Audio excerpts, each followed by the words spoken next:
look at some awesome trains.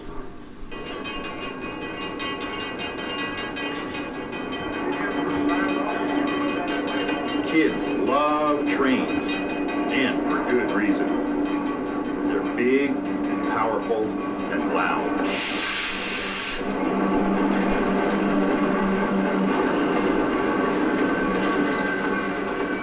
Trains are also very interesting to watch because there are many different kinds. And they come in all kinds of shapes and sizes. Some are powered by steam and are antiques that are very old.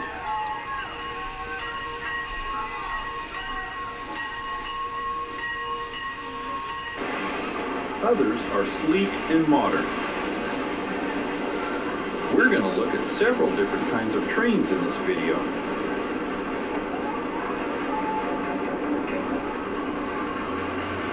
First, we'll take a peek at some freights as they move around in the train yard.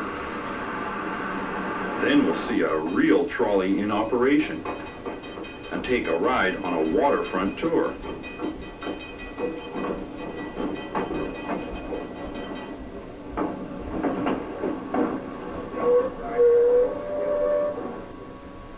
Later, we're going to take a look at the future and visit the first and only full-size monorail operating in America.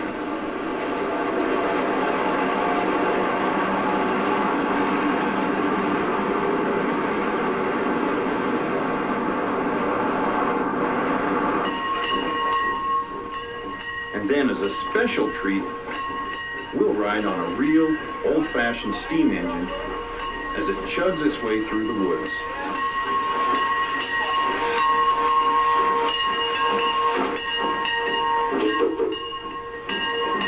If you like trains, you'll love the excitement of awesome trains.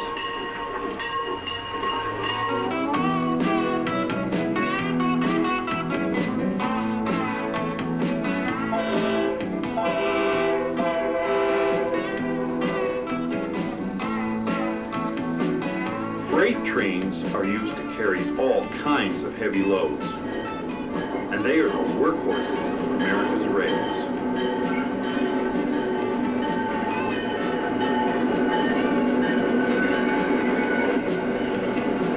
They could be carrying cars from Detroit, coal from West Virginia, or wood from the Northwest.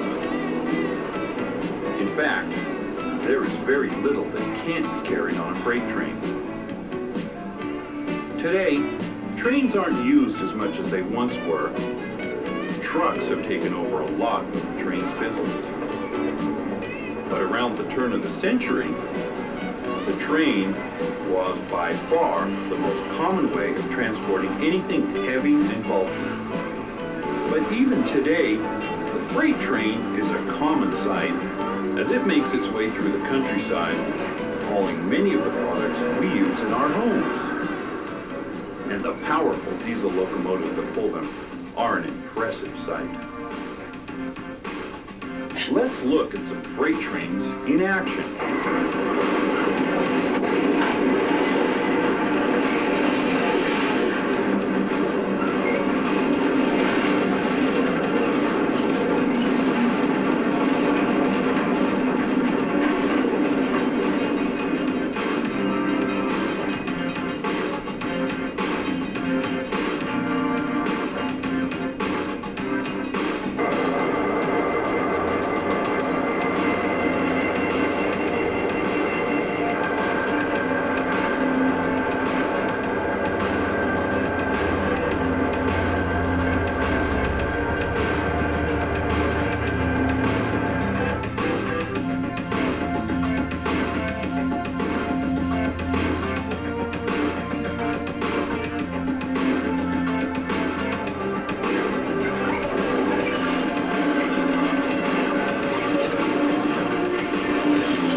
train can go up to 79 miles an hour in this area that we're running the train on now.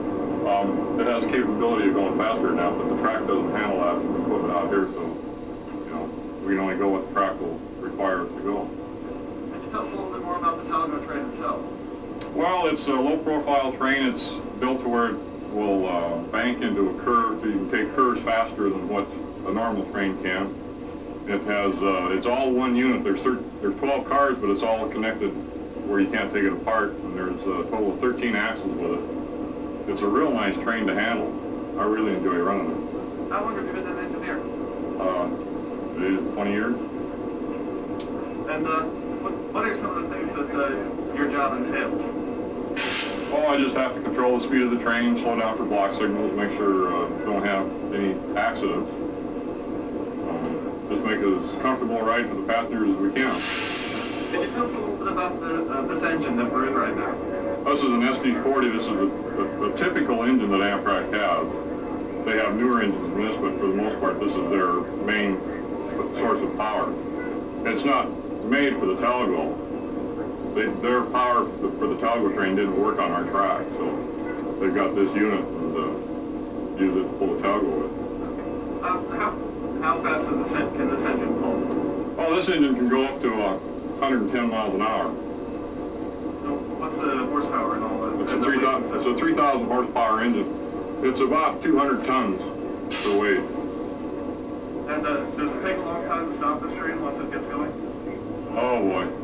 You know, under emergency circumstances, it takes probably about a third of a mile to a half a mile to stop this particular train, but it's an exceptional train for stopping.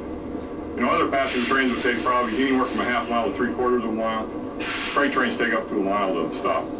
And that's, you know, extreme situation.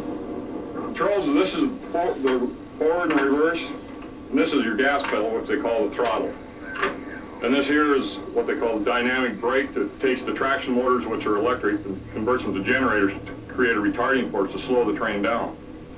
And this is the brakes for the train and the brakes for the engine.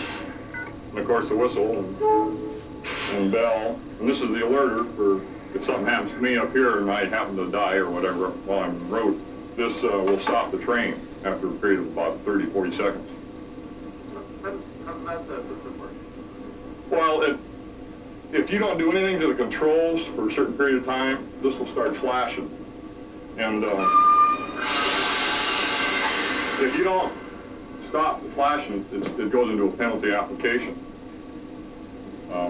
I have to do this ordinarily, so we'll just go ahead and let it go through a penalty application. What are some of the other Well, you know, your headlight, and this is the heaters. This is for working on other railroads that have different safety systems. Speedometer, this is basically tells you how much power you're putting out for amperage and how much retarding force for brakes you're putting in when you're in dynamic.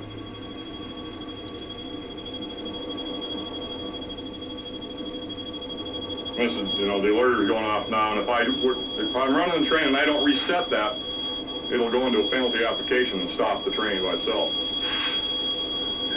There's a sand button there. That's to put sand on the rail, because when you're starting out at full speed, you got a lot of tractive effort. You put sand on for traction.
Trolley cars are one of the most interesting forms of rail transportation. During the 1920s, Trolleys were very common in America, and many of the bigger cities had trolley cars running up and down their streets. At first, they were pulled by horses. Then, an electrically powered trolley system was invented by one of Thomas Edison's assistants. After that, they started to spring up all over the place. Trolleys are called what they are because they had a wheel that ran along the overhead electrical wires that powered them. That wheel was similar to a small four-wheeled wagon called a trawler.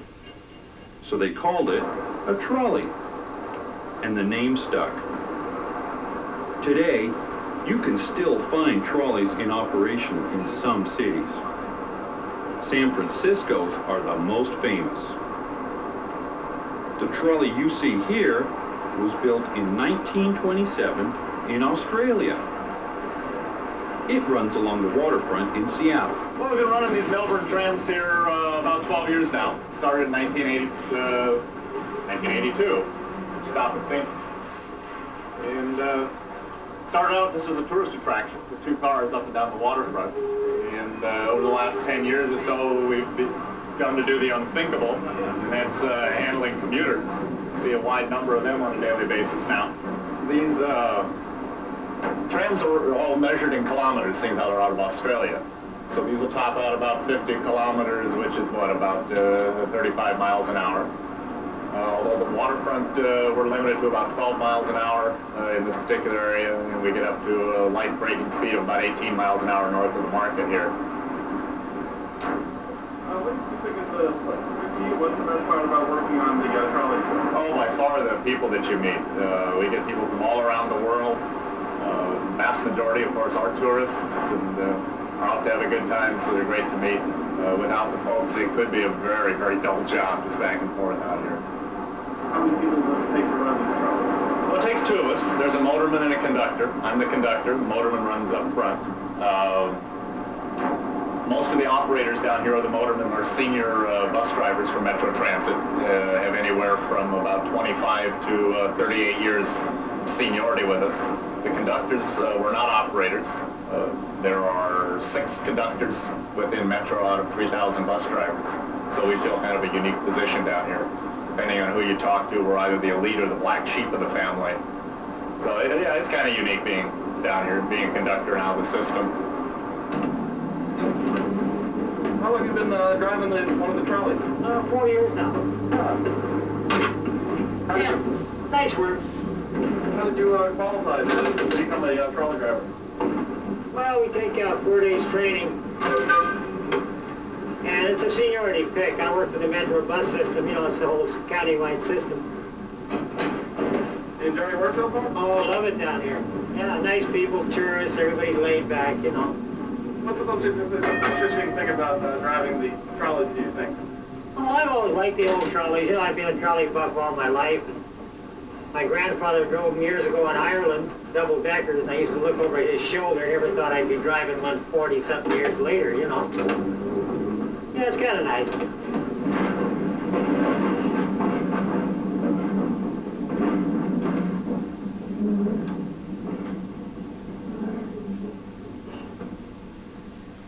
Could you explain some of these controls down here for us? Oh, sure. This is your... That's my phone. That locks everything. That's forward. That's reverse. See, it won't go anywhere in neutral. Now, this is your throttle. This is the air brake. To go, you go up one notch, let the brake off. To accelerate, you keep bringing it up. The old style controller, series parallel. Yeah, it's full speed now, see? And the coast, you just cut it off. What do these trolleys run on? 600 volt DC. How fast can they go? Oh, this particular one, we've got with 40 miles an hour, but with this old track we've got here, we try to keep it about 30, 35. Fantastic. Well, they were built in Melbourne, Australia. This one here was built in 1924. and we got them in 1982, and we've got 6 cars. This one was rebuilt completely from the ground up. This was a scrap car, and they ran up in Australia until about 2 years ago. And that's how we got them. George Benson, the city councilman, decided he wanted waterfront streetcars, so he went to Australia and bought them and had them shipped here. So what's the construction like? Well, they're solid steel frame, and teak and mahogany wood, Tasmanian mahogany, and very sturdy construction. Are they easy to drive and are they durable? Oh, very durable. Well, this one's, what, 68, 69 years old. It's better than a bus, I'd say. Of course, I'm prejudiced. I like streetcar.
Monorails look like the trains of the future.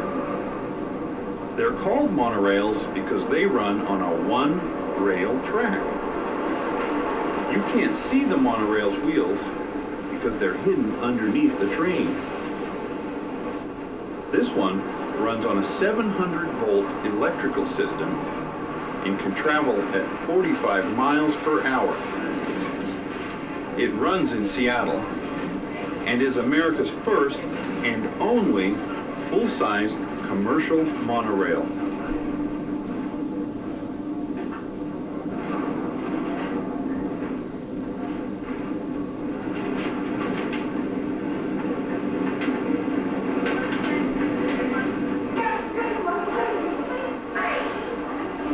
At peak running, the 2 trains on the system are capable of moving 7,000 passengers per hour. Some people think that this is what the transportation of the future will look like. Let's go for a ride on the monorail and talk with the crew.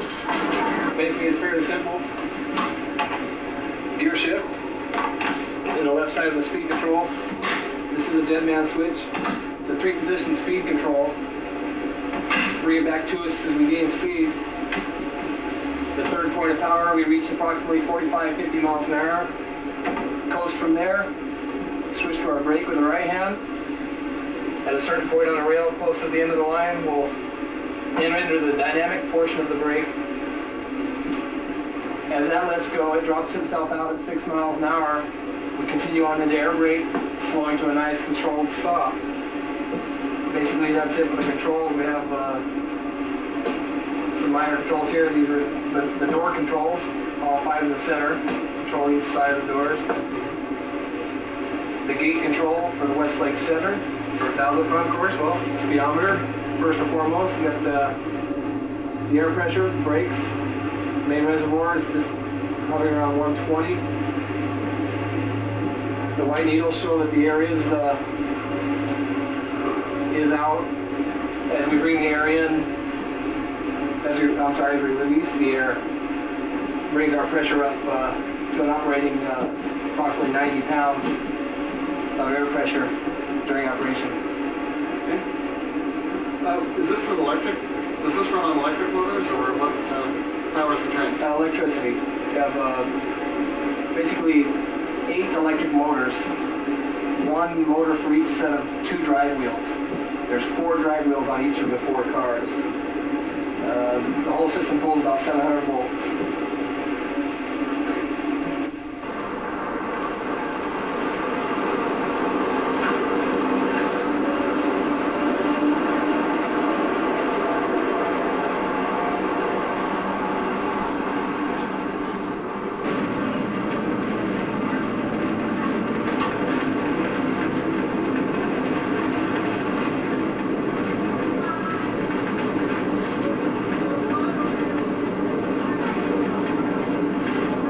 If you ask most people what their favorite type of train is, they'll tell you it's an old steam engine.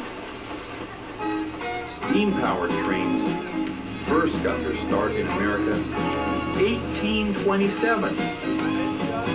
That's when the Baltimore in Ohio was chartered.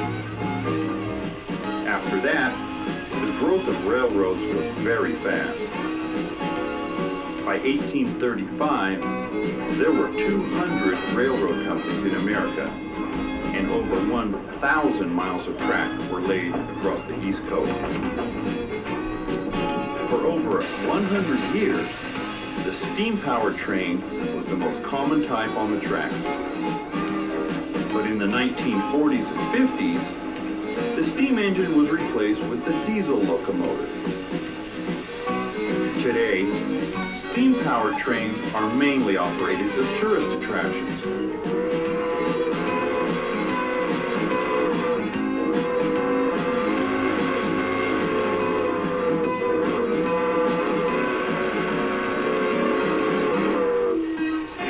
This engine is called a Porter, and it was built in 1924. Most of the early steam locomotives ran on wood or coal, but this Porter has been converted to an oil burner. The steam engine is a very old and reliable way of pulling a train. It works kind of like this. The fireman puts the coal or oil on the fire to heat the water in the boiler. When the water gets really hot, the steam from the water is used to make the engine go. One of the best things about an old steam engine is all the noise they make as they chug on down the tracks. Let's go for a ride on the Mount Rainier Scenic Railroad.